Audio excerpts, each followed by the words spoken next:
In the wild, mysterious depths of Brittany, France, sits an old abandoned shack. Surrounded by ancient oaks and home to all manner of forest dwellers, it is here that we meet to share our stories. So pull up a seat, swing that light, grab your favourite beverage as we share another tantalising tale in the Freakin Shack.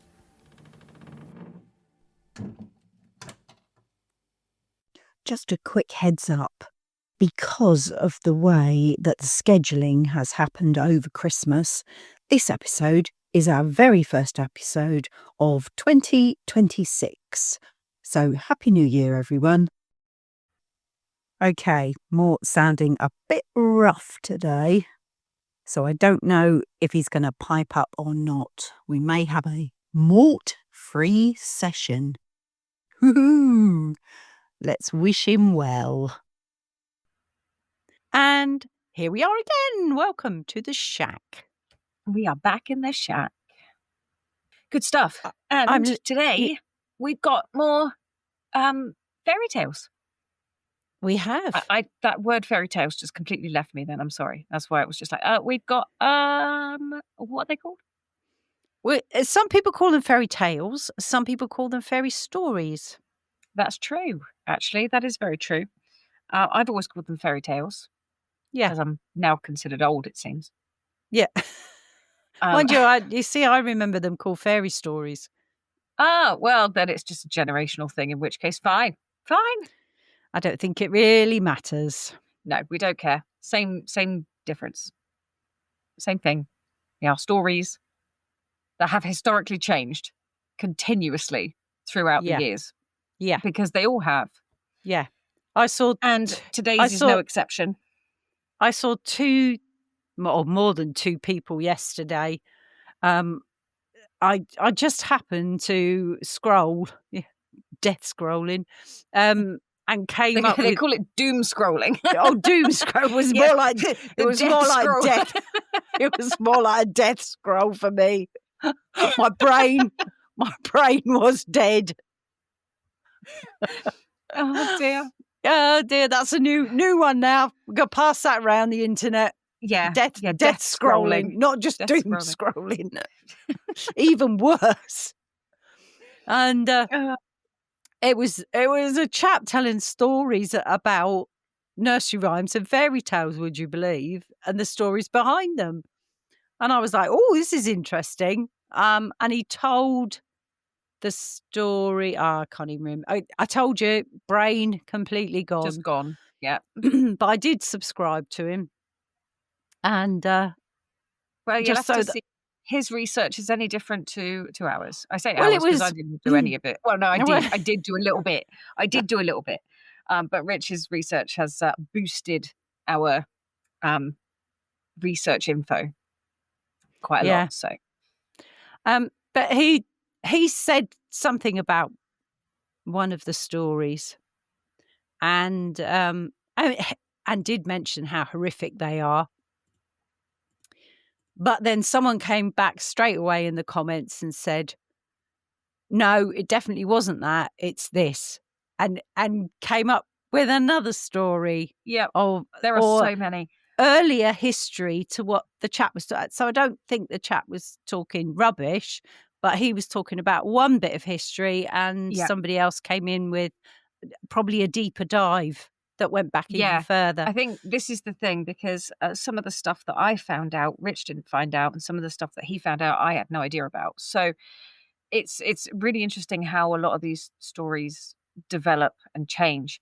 And it can be down to the age that you were when you were a child, and therefore, what sort of year you were in, and in which case, what story you got told. And then it can also come about that it could have been exactly the same time, exactly the same age group, but it was in a different part of the world and you got told a different story. Yeah. And it seems to be really interesting, actually, to read all the different versions and how they changed. So, if anybody if anyone listens to us and goes, oh, I didn't know it was anything like that, I knew it as a completely different thing, get in touch with us and tell us, because that would be amazing to find out even more about where some of these stories have come from and developed in different places, in different generations. So I am nothing if not up to listen to more, to find out even more about it. I think that's how stories have evolved from the start of stories, really. Yeah, that's been the whole point, isn't it? It's because they never originally they were never even written down. No, it was just word of mouth. It was just word of mouth. And if you've ever played that game of the whispers going round a room, and how that changes from one person to the next, and by the time it comes all the way back to the person, it's nothing like whatever the whisper was when you started it off.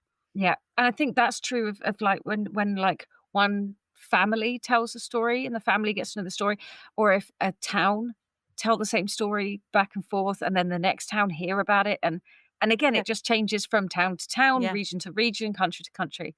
And obviously then you've got the passage of time throughout that. So how they've taken a story that previously was linked to a significant event that was going on at the time, and this is relevant in what we're going to be talking about, and how it's then changed later to mean something else because of current struggles that are going on. So they bring it up to date and make it more relevant to what's going on at the time. So yeah, it's just interesting. And then somehow we reach where we are now, or potentially in the future if it changes again. But you're then looking at something where some parts, especially of this story that we're going to be talking about today, seem completely like fantasy, like, and actually the basis of it is in reality. It's just been twisted, potentially translated incorrectly, and we know it as a different thing. So it's cool. It's cool, and I'm here for the learning. I've enjoyed these. I think as well it depends on the storyteller themselves. Yeah. Because if you listen to certain people who tell a story, they'll stick exactly to the facts and they'll get through the story like as quick as possible. Whereas other people love to embellish and love to add extra little details to it, don't they? And I think it also comes down to who you're telling. Because if you're telling it to a young child and they seem particularly engaged and you want to kind of bring them in a little bit, you can quite easily change a story based on, oh no, I think Little Red Riding Hood would have a purple skirt. Do you know what I mean? Or green shoes or whatever. And now it becomes a bigger picture, and then the whole image starts to change. Anyway, I like it. Yes. So today we are talking about Hansel and Gretel. But before we get into the story, there's a bit more information, because you remember when I just said that you have to take into consideration what was going on at the time in the era, how this links with stories. Well, we need to take a look at the world, the population, climate changes, and the struggles being faced at the time this story was thought to have begun. Because between the 10th and the 13th centuries, the population of Europe experienced an explosion in numbers due to the medieval warm period. It reached levels that would not be seen again in some places until the 19th century. So it was like, boom, completely mad. In some parts of rural France, like here, the population levels are still lower than they were in the 14th century. Whoa. Yeah. How mad is that? That is amazing. Yeah. It literally just boom. Crazy. But in the early part of the 14th century, this all changed. On the other side of the planet, a series of enormous volcanic eruptions rocked the world, sending vast quantities of ash high into the atmosphere, shrouding half the world in half-light. To add to this, the sun dimmed in four grand solar minima events. So it literally got darker. And they had this shroud of ash around covering half the planet. Wow. The winters froze everything solid, and the summers brought heavy rains that swept across Europe. It stayed like this for years. soaking the ground to a bog and drowning crops in the fields. The animals became sick and died. The cost of food rocketed as the ratio of seeds to harvest, so seeds harvested, per seed planted. So there's a ratio there. So at the moment, it's somewhere between 1 seed planted, 30 plus seeds harvested. Okay. Right. So it's a 1 to 30-ish. They plant 1, they get 30 back. That ratio plummeted. So their highs at the time were 7 to 1, and it dropped to 2 to 1. So they were planting 1 and only getting 2 seeds back. Crikey. So in modern ratios, as I say, we're looking at sort of 30 to 1. It's pretty high. So these were desperate times. So this was around 1315, and Europe had entered a little ice age. And as a result, also entered the Great Famine. That would last up until 1317, but the toil would have been felt until 1325 at the very least. Yeah. Now, cannibalism, murder, forced starvation, and all manner of hardships became rife. I will just clarify, forced starvation. Have you heard of that before? No. Forced starvation consists of the elderly being denied food in order to provide enough food for the able-bodied younger people who could then have enough energy to tend crops and livestock. Okay? Yeah. Now, you look at this sort of situation and go, okay, oh, yeah, well, okay, we can see how that would work out. No. They weren't given a little bit and the rest given to, they were given nothing. And elderly people, there's also reports of elderly people being tied to trees and posts to prevent them from accessing food. Nice. Yeah. So this was all going on. Whoa. Well, during this time that this story had come about. 700 years in the future, and have not forgotten the essence of the horrors of those darkest days. Thus we come to the setting of the tale of Hansel and Gretel.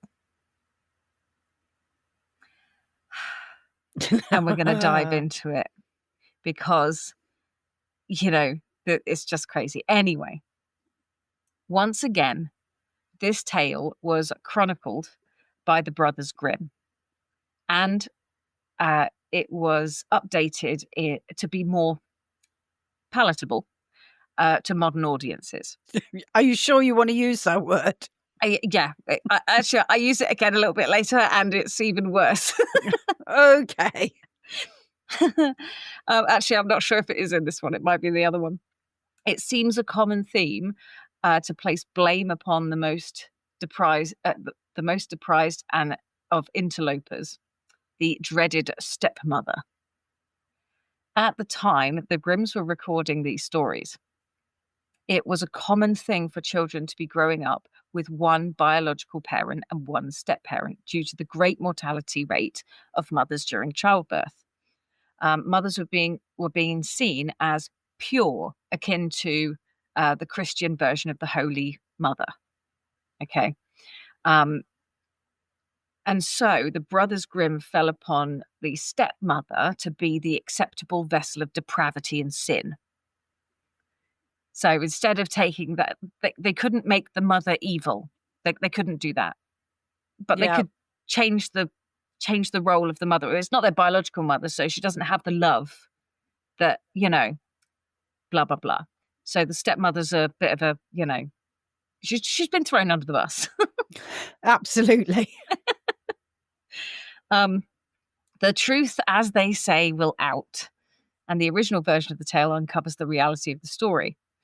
That it was the ones closest to the children who became the greatest threat to them. Excuse me, but that really hasn't changed much. No, but it is. So the Brothers Grimm changed it to be the stepmother, but the original tale, it was the biological mother that was the one. Right, okay. No, this. I was just saying about the threat to children often being somebody they know.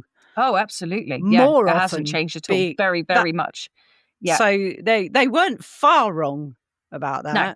Oh, no, absolutely. But that's the thing. It's the truth of it will out, being that the biological mother was actually the bigger threat. It was changed, as I say, because Christianity came in and they couldn't make the mother the bad character. So they had to change it in some way. So they made it a step parent, which was normal for mothers to, like they said, because of the birth rate and the dangers of labor. They would lose mothers very, either during childbirth or shortly afterwards. So they would quite often have a step parent that would end up in the family. So anywho, Hansel and Gretel were the children of a lowly woodcutter and his wife. The great famine settles upon the land and the family find themselves on the verge of starvation.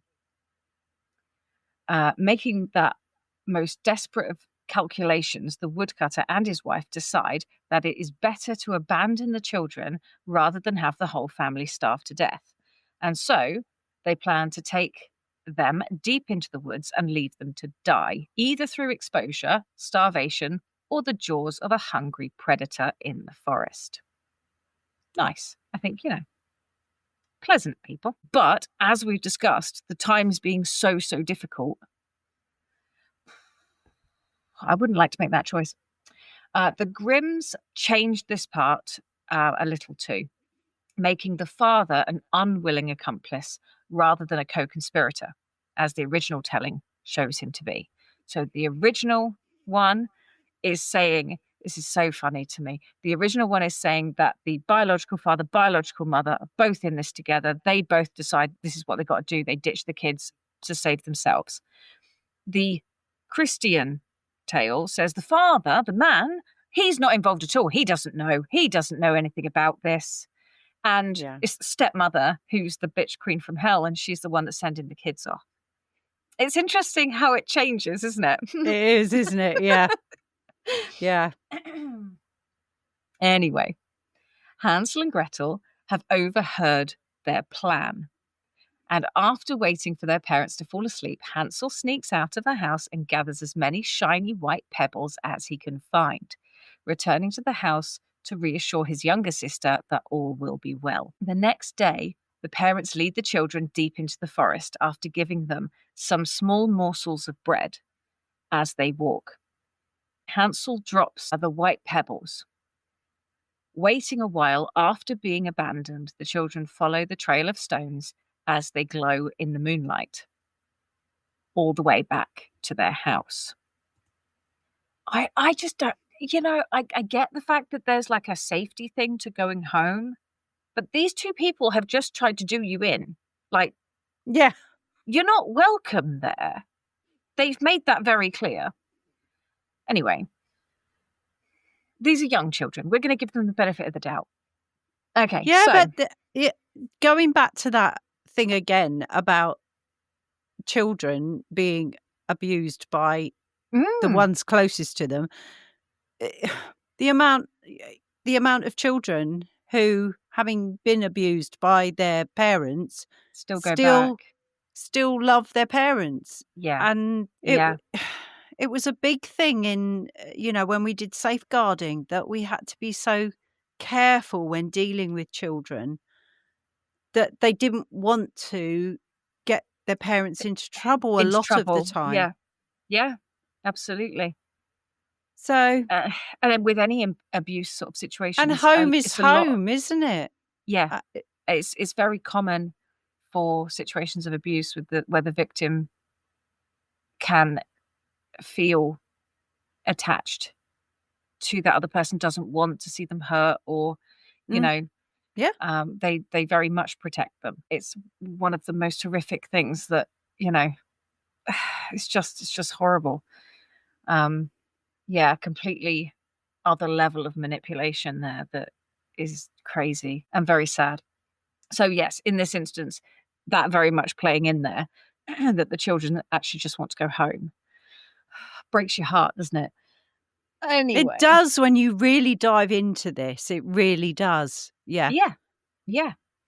Especially considering that, you're looking at the fact that people were literally being tied to trees so they couldn't have food. Anyway, people are literally being tied to trees to take their access to food away. And these guys, you'd almost consider it to be more humane that they're just taking them out into the forest and telling them to go. Do you know what I mean? It would be considered more humane than tying them to a tree and watching them starve. But is that just to get themselves out of the agony of watching that happen? Are they actually, again, just saving themselves at that point? I don't know. So we talked about the fact that they had made their way back to the house following the glowing white stones that Hansel had collected. In the next instance, the parents, planning to leave the children in the forest, so they tried to do this again. Okay, they tried to take them out into the forest again and leave them again. So this time, parents planning to leave the children in the forest, Hansel tries to repeat the same trick, only to find that the door to his and Gretel's room has been locked. Once again, they're given a small piece of bread before being led into the forest by their parents. Hansel attempts to use the bread to create another trail. Once more, waiting until his parents have left, the children attempt to follow the breadcrumb trail, only to find the hungry birds have eaten all the crumbs. It's worth noting that these children are not wide-eyed innocents. They are wise to what their parents' plans are. They are actively trying to protect themselves, like they have at least heard of cases similar before. So they're not completely trusting of their parents. Like, word gets round, doesn't it, when people are doing things like this? And if they've seen like someone's granddad tied to a tree and told don't feed him, you can't hide that kind of stuff, can you? Oh, it's just horrible. It's just horrible. The children wander, lost in the forest for 3 days, until they follow a dove to a clearing in the woods, whereupon they find a house. This miraculous house has walls made of bread, a roof of cakes, and windows of sugar. And the children, in their hunger, begin to eat the house. Okay, so it may be not as far-fetched as it might seem, though. No, there was not a habit at the time of building houses of confectionery. But if we look at some of the other nations' similar stories from this time, we can see the truth behind the fantasy. The Slavic tales of Baba Yaga often refer to her house as being supported by a pair of chicken legs. Okay? It was a common thing at the time for communities to build their granaries on stilts as a means to try and prevent rats and other vermin from accessing these precious food stocks. It's not such a far-flung idea that these could appear as houses on legs. It's easy to think that at such a desperate time as the Great Famine, people would remember these buildings and the food within. No doubt children would also certainly remember those adults who lured them with promises of food, only to murder and eat them. Documents have been found from the time substantiating events like these, as well as the recently dead being exhumed for food, and family members who died being preserved in salt and hidden from others. Oh my goodness. Yeah, mass burial sites have been found from the time containing burned and smashed bones, often of children. So it's no surprise that from within the bread and cake house, later changed to gingerbread, comes an old hag of a woman who bids the children come inside and gives them food and beds and warmth. In the morning, Excuse me, you have to go, dun, dun, dun. Dun, dun, dun. Yeah. In the morning, the old woman traps Hansel in a cage in the stables and enslaves Gretel to be her servant, as she is an old woman in poor health. She feeds Hansel regularly and well, attempting to fatten him up in order to eat him. But she gives Gretel nothing but crab shells to eat, wasting no food on the girl. The witch tests Hansel's progress by squeezing his finger to see how chubby he has become. Once again, though, Hansel demonstrates that he has smarts and is unusually savvy for a child, and presents the nearsighted witch with a bone that he has found in his cage in place of his finger. Thinking he is still too scrawny to eat, the witch continues to feed him, prolonging his survival. After 4 weeks, the witch loses her patience to her hunger and decides to eat both children. I will just say, do you think that while Hansel's in that cage getting fed all the food, do you reckon he's sneaking a bit to Gretel? Oh, absolutely. I absolutely think he would have been, because she ain't going to make it 4 weeks on crab shells, is she? No. So if she's still kicking, he's sneaking her food, which I love. Anyway, so she's going to cook and eat them both. She instructs Gretel to make certain the oven is good and hot, but Gretel is no slouch either and demonstrates she is just as savvy as her brother. Despite her young age, she is aware of the witch's plans to cook both her and her brother in the oven, and feigns ignorance to how to check the oven's heat. In frustration, the witch leans in to check for herself, and Gretel immediately shoves the old woman in, slams the door, bolting it behind her, leaving the witch to burn to death in her own oven. Roast witch. Good girl, that's all I can say. Crack on. Or roast hag. Yeah, absolutely. She frees her brother, and the pair discover that the witch had a trove of treasure, which they take and set off for home. I'm assuming they know a direction at this point, given the fact they were lost when they found the house. Yeah. I don't know. Anyway, in some versions of the tale, especially those which feature a stepmother as a villain, when they arrive home, they discover that the stepmother has died and their father is overjoyed to see them. You could note that the stepmother's death seems to coincide with the death of the witch, suggesting at least some kind of implied metaphorical connection between the two characters. Not sure.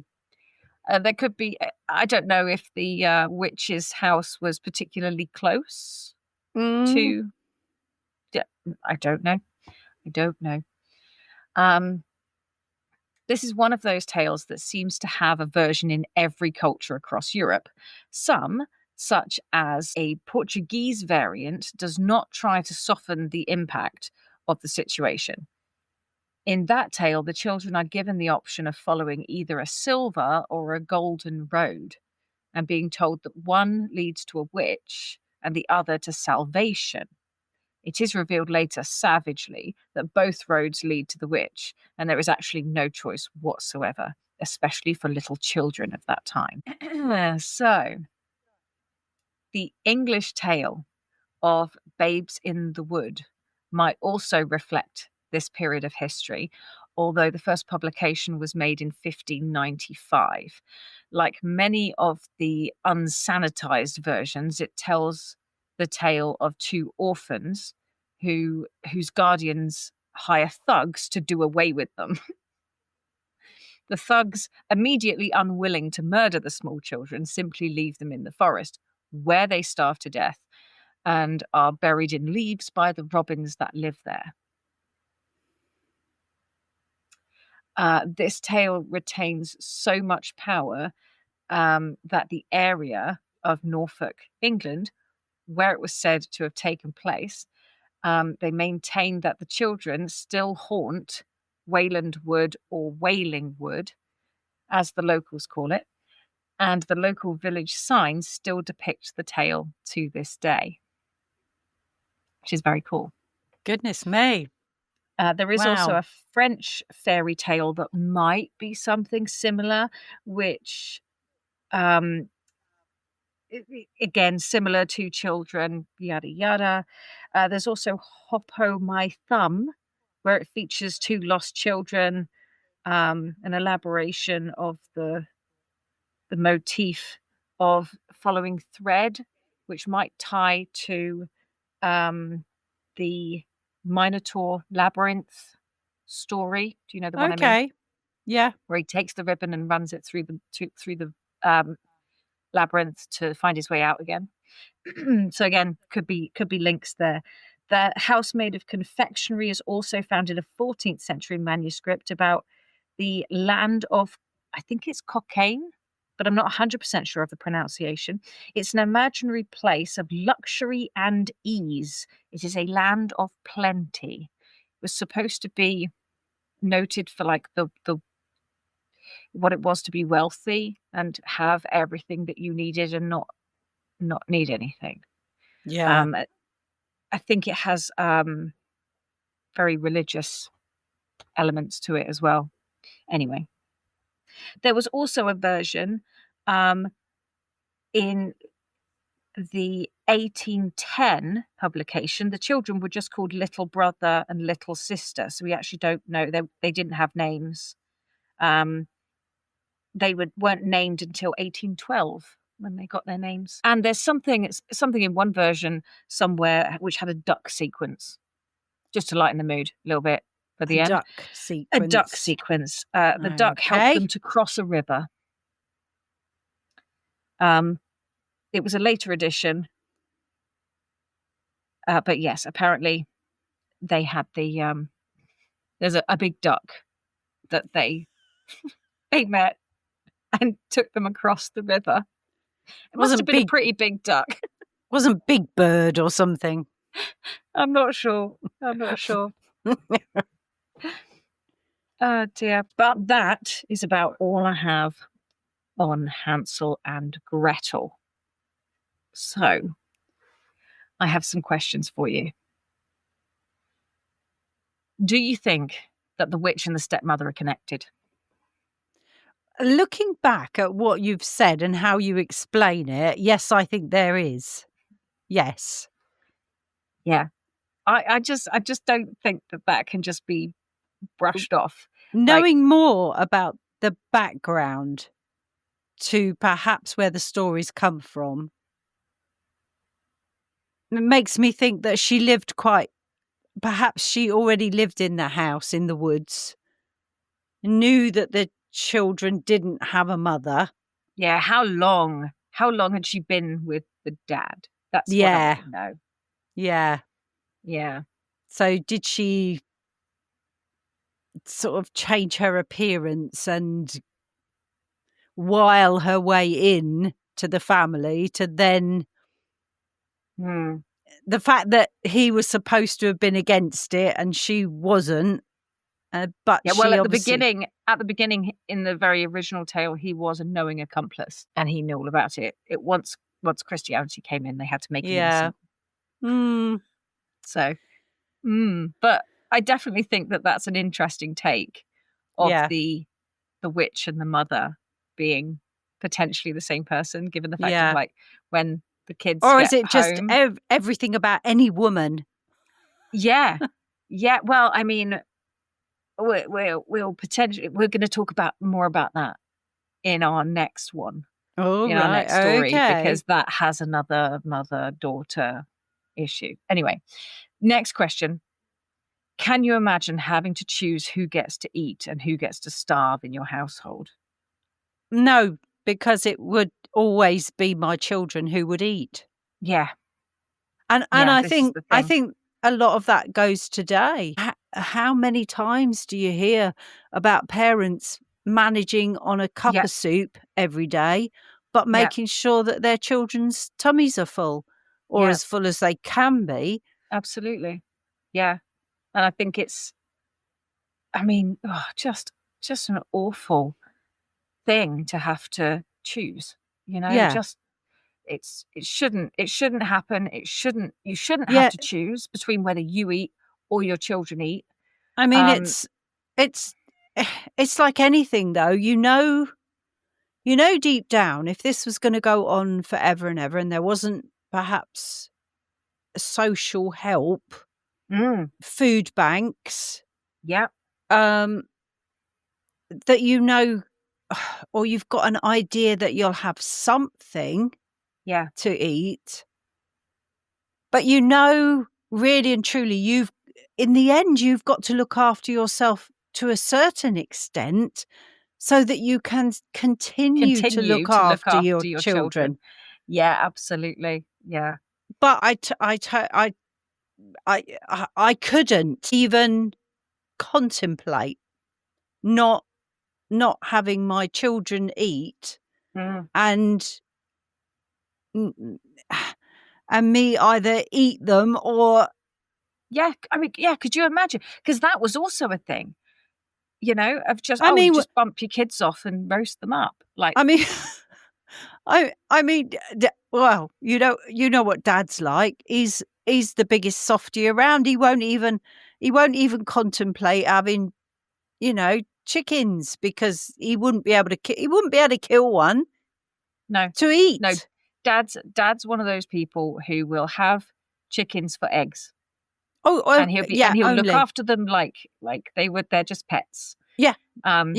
He would not. I mean, that's what me and Rich did. We had chickens for a long time, and they were for eggs. That was their purpose. You know? And we named them all, and Yeah. But Dad's like that with anything. Yeah. You find if we find a mouse in the house, if Dad catches it and it's not been killed by the dog. Or beforehand, maimed, or I mean, if it's hurt, obviously you'd put it out of its misery. But if otherwise, it's caught in a box and it's taken outside and it's let go.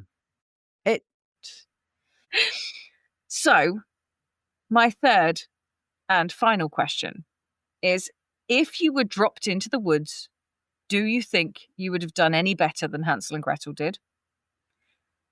And what would you have done differently? If anything? I would have built my own house out of... I have to admit, building shelter was, Three Little Pigs style, as we've already talked about in this series. Yeah, build your own shelter. So don't go build my own shelter. Yeah. And gone independent. And I might have started setting traps to catch... For the parents when you come back for me, you bastards. Or you're wandering through the forest looking for nuts. Guess who's hunting you now? I think I might have to turn the tail and turn the tide on that tail. Yeah, absolutely. Become the predator instead of the prey. If you like. Definitely. The hunted has become the hunter. Yeah. I think the first mistake that Hansel made, I think, was trying to use the bread. The bread was going to be much more valuable in your tummy than it was anywhere else. Yeah.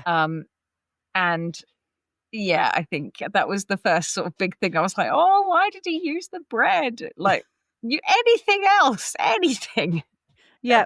Items of clothing. I don't know. Maybe not.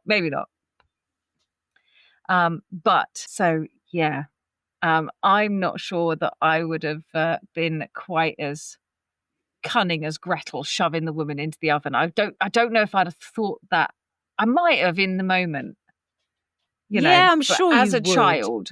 As a child, I'm not sure that I would have gone down that road. I think you might have done had you got your brother in a cage being fed, who's about to be put in the oven. I think it does up the trauma level a little bit there, doesn't it? Yeah, it does, yeah. Oh, so that is the tale of Hansel and Gretel.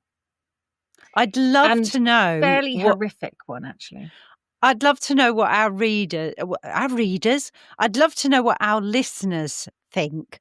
What stories...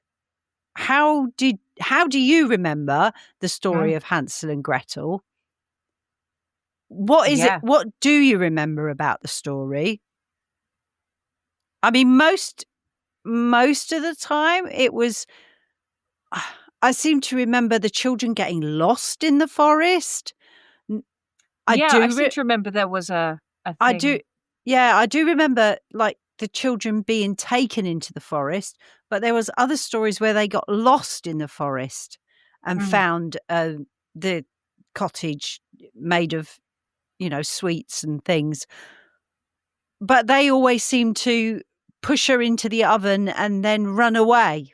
So she was locked in the oven and couldn't get out, obviously. It sounds like a much tamer version, doesn't it? Yeah, and they ran home where the parents were really happy to see them because they'd been lost for days. Or weeks even. So, yes, very, very tame. It's much more palatable stories for young children. It's amazing, isn't it, that these stories were... Well, yeah, especially considering, like, as I say, where in history we're talking. Yeah. Where food was so scarce and the days are dark and, you can kind of understand where these types of tales come from. But yeah, I mean, to go as far as to eat your children, wow. I mean, it's got to be desperate times for that, surely. No, surely, I think most parents would be more inclined to offer themselves so that the children had enough. If the children were old enough to be able to, to support themselves.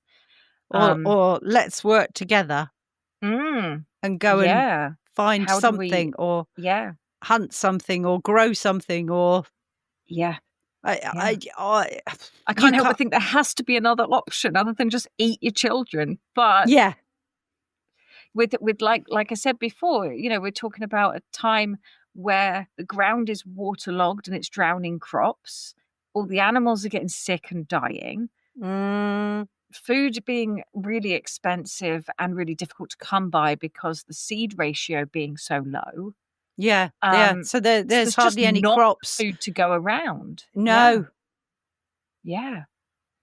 Just horrific. Just absolutely horrific. They literally refer to it now as the Great Famine. And as I say, when the sun dimmed, did you even know this happened in history? I didn't know that this actually happened. It was 4 events, 4 grand solar minima events. Wow. Where the sun actually dimmed in the sky.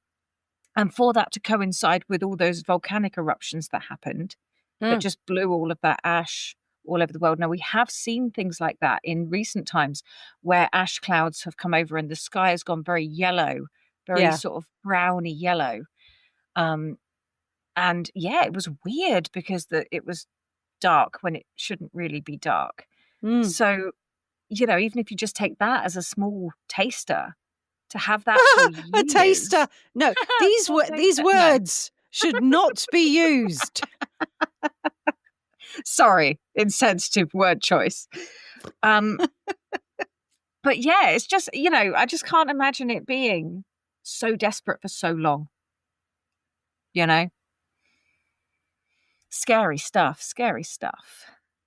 And yeah, these are just the tales you tell your children, You just tell your kids these stories of, children getting eaten. Crikey. Horrible. Yeah. Horrible. So yeah, a bit of a dark tale, that one. A very dark tale.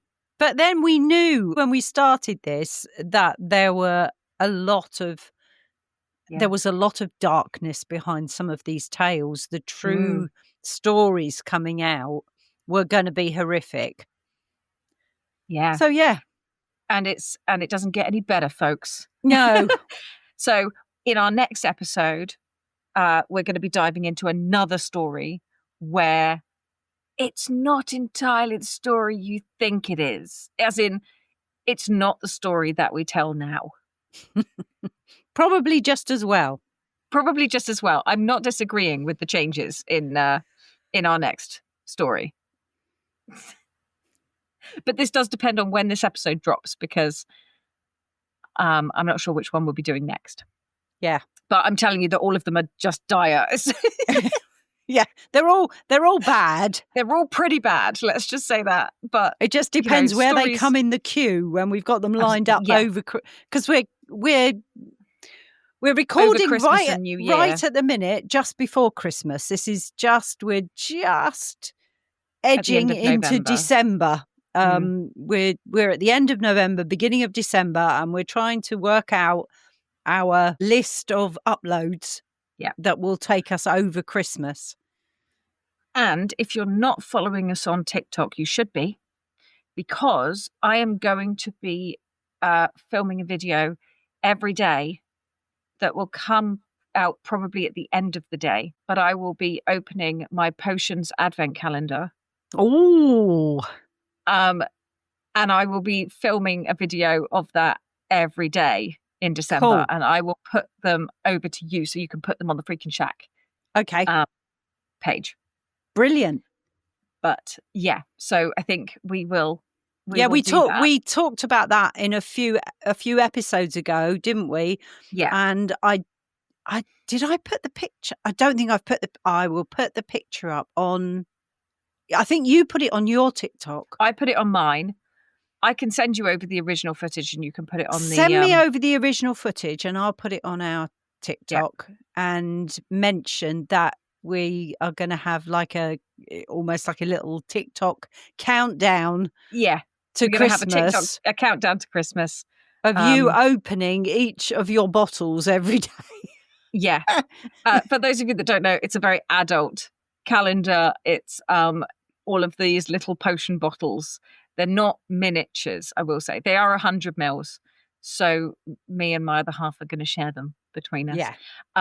But it is a drink every night for the countdown to Christmas, which I love. I just think it's brilliant. I've always wanted one, and we have named all of the potions. So although they are alcohol, they're all different alcohols, and I don't know what they are because I can't remember. It is whiskies and rums and cognacs and vodkas and all kinds of things. But we've named them stupid names linked to getting drunk. Okay. So the effects that happen when you get drunk. So I'm going to be reading off the stupid names that we've given them as well. Because why not?